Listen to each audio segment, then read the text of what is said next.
దగ్గర చేరి దొంగ ఓట్లు వేస్తుంటే మా అభ్యర్థి పట్టించారు. మరి పోలీసు వాళ్ళు ఏం చేస్తున్నారు, ఎలక్షన్ కమిషన్ ఏం చేస్తున్నది, ఇవన్నీగా అందుకే అంటున్నా చర్చ జరగాల్సిందే. ఏ రకంగా అధికార యంత్రాంగం పనిచేసింది, ఏ రకంగా ఎలక్షన్ కమిషన్ పనిచేసింది, ఇవన్నీ మీ ముందున్నాయి. సరే ఇప్పుడు నేను ఓటమికి నేను సాకులు వెతకట్లేదు, నేను వాస్తవాలు మీ ముందు పెడుతున్నాను. ఎలక్షన్ ముందు పెట్టాను, ఎలక్షన్ తర్వాత చెప్తున్నాను. ఏదేమైనప్పటికీ మేము మాత్రం డెఫినెట్గా ప్రజల్లో ఉంటాము, ప్రజలతోనే ఉంటాము. ప్రజాక్షేత్రంలో ప్రజల సమస్యలే ప్రధాన ఇతివృత్తంగా ముందుకు పోతాం. ప్రజల కోసం పోరాడుతూనే ఉంటాం, ముందుకు పోతూనే ఉంటాం. Thank you. మరి ఇప్పుడు అల్టిమేట్గా ఎలక్షన్ ఫలితం వచ్చిన తర్వాత ఏం జరగబోతుంది, రేపు ఏమేం జరగబోతుంది, ఇంకా 3 ఏళ్ళు ప్రభుత్వం ఉంటుంది అంటున్నారు. సో మరి ఆ 3 ఏళ్ళు ఏం జరగబోతుంది చూద్దాం. ఎందుకంటే అల్టిమేట్గా ఈ ప్రభుత్వం తన వైఖరి ఏమైనా మార్చుకుంటుందా, మార్చుకోదా, మళ్ళీ శని ఆదివారాలు పేదల కొంపలు కూలగొట్టే పని చేస్తూనే ఉంటుందా చూస్తాం. మేము చూస్తాం, మీరు చూస్తారు. ప్రధాన ప్రతిపక్షంగా మా పాత్ర మాత్రం మేము బలంగా పోషిస్తాం. ప్రజల్లో మాత్రం ఎక్కడా తగ్గకుండా ప్రజల తరపున మాట్లాడుతూనే ఉంటాం. ఈ విషయంలో మమ్మల్ని ఏ రకమైన వారు ప్రయత్నాలు చేసినా మా గొంతు మాత్రం నొక్కలేరు, ఇది మాత్రం పక్కా. ఇప్పుడు మీరు చూస్తే పశ్చిమ బెంగాల్లో బీజేపీ నుంచి పోయి ఆయన ఎమ్మెల్యే గారు ముకుల్ రాయ్ అని తృణమూల్ కాంగ్రెస్లో చేరారు. హైకోర్టే కొట్టేసింది, ఆయన డిస్క్వాలిఫై చేసింది. మరి పశ్చిమ బెంగాల్లో జరిగింది, ఇక్కడ కూడా జరుగుతుందని మేము కూడా ఆశిస్తున్నాం. ఎందుకంటే న్యాయమే కదా. యాంటీ డిఫెక్షన్లా దేశమంతా ఒకటే ఉంది, బెంగాల్కు వేరే లేదు, తెలంగాణకు ఇంకోటి లేదు. కాబట్టి మేము కూడా ఆశిస్తుంది ఏంటంటే ఇక్కడ కూడా 10 ఉప ఎన్నికలు జరుగుతాయని ఆశిస్తున్నాము. అయితే ఇక్కడ గమ్మత్ ఏంటంటే ఒక్క ఉప ఎన్నికకే మరి ఇంత అపసోపాలు పడ్డారు కాంగ్రెస్ వాళ్ళు. మరి 10 ఉప ఎన్నికలు వస్తే వాళ్ళకి ముచ్చెమటలు బట్టి మరి రాహుల్ గాంధీని, ఇంకా ఇందిరాగాంధీని, ఇక సోనియా గాంధీని అందరినీ దించుతారేమో చూడాలి. కాబట్టి మేమైతే ధైర్యంగా లోకల్ బాడీ ఎలక్షన్ వచ్చినా ఉప ఎన్నిక వచ్చినా అన్నీ ఎదుర్కొంటాం. మాకు కొత్త ఏం కాదు, ఇది 2001 నుంచి కొట్లాడుతూనే ఉన్నాం, భవిష్యత్తులో కూడా కొట్లాడతాం. మాకు ఎన్నికలేం కొట్లాడడం కొత్త కాదు, గెలుపులు ఓటములు అన్నీ చూసాం మేము. ఆ స్థితప్రజ్ఞత మాకుంది. మరి కాంగ్రెస్ వాళ్ళు ఒక్క దెబ్బకే, ఒక్క ఉప ఎన్నికకే ముఖ్యమంత్రి కాలికి బల్బం కట్టుకొని వెంకటగిరి బస్తీలలో కూడా తిరిగిండు. మరి 10 ఉప ఎన్నికలు వస్తే మరి ఏం చేస్తారో చూడాలి. Thank you. అవును, ఎవరన్నారు? నీకు పేపర్ లీక్ అయిందా? నేనేమంటా, వస్తే కొట్లాడతాం, ఏమున్నది బ్రదర్ అలా. ఇప్పుడు అల్టిమేట్గా కంటోన్మెంట్ ఉప ఎన్నిక ఒక అసాధారణమైన పరిస్థితిలో జరిగింది.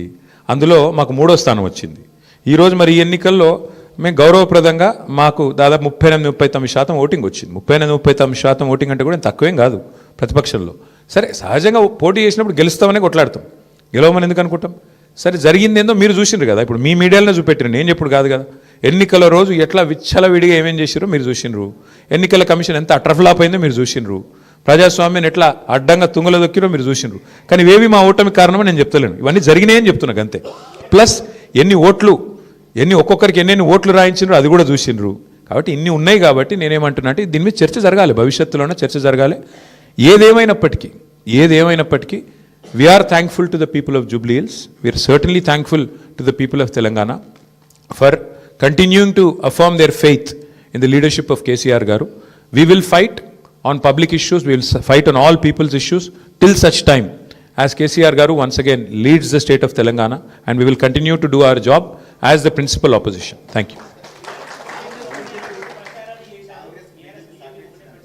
Congress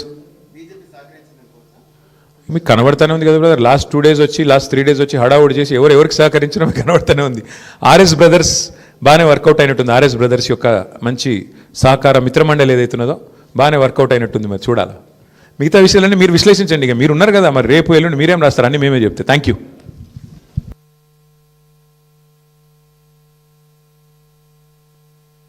చేశారు ఇవన్నీ కూడా మీ కళ్ళ ముందున్నాయి. నేను వాటి విషయంలోకి ఎక్కువగా గెలుస్తామనుకొని కొట్లాడతాం, గెలవాలని కొట్లాడతాం, అట్లనే కొట్లాడినాం. పోరాటం కూడా చేసినారు. చివరి రోజు మరి ఏ రకంగా వారు పోరాడినారో మీరు అందరూ కూడా చూశారు. వారికి కూడా నా అభినందనలు. ఎందుకంటే కొత్త అభ్యర్థి అయినప్పటికీ, ఎక్కడా కూడా ప్రత్యర్థి ముఖ్యంగా అధికార పార్టీ అయినప్పటికీ, అధికార యంత్రాంగం మొత్తం ఉన్నప్పటికీ వారు కూడా మొక్కవోని ధైర్యంతో కొట్లాడినారు. సునీత గోపీనాథ్ గారికి మనస్ఫూర్తిగా నా అభినందనలు. అట్లాగే బీఆర్ఎస్ పార్టీకి మరి ఓటేసిన జూబ్లీ హిల్స్ ప్రజలకి మరి చివరి ఓటింగ్ శాతం ఇంకెంత తెలియదు, బట్ చాలా గణనీయంగా గౌరవప్రదంగా మా పార్టీకి కూడా ఓట్లు వచ్చినాయి.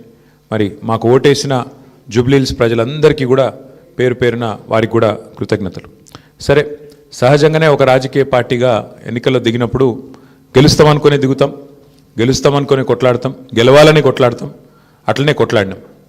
గత 2 ఏళ్లుగా బీఆర్ఎస్ పార్టీ ప్రధాన ప్రతిపక్ష పార్టీగా తన పాత్రను అద్భుతంగా పోషించింది. ప్రజా సమస్యలను మరి కేంద్రంగా చేసుకొని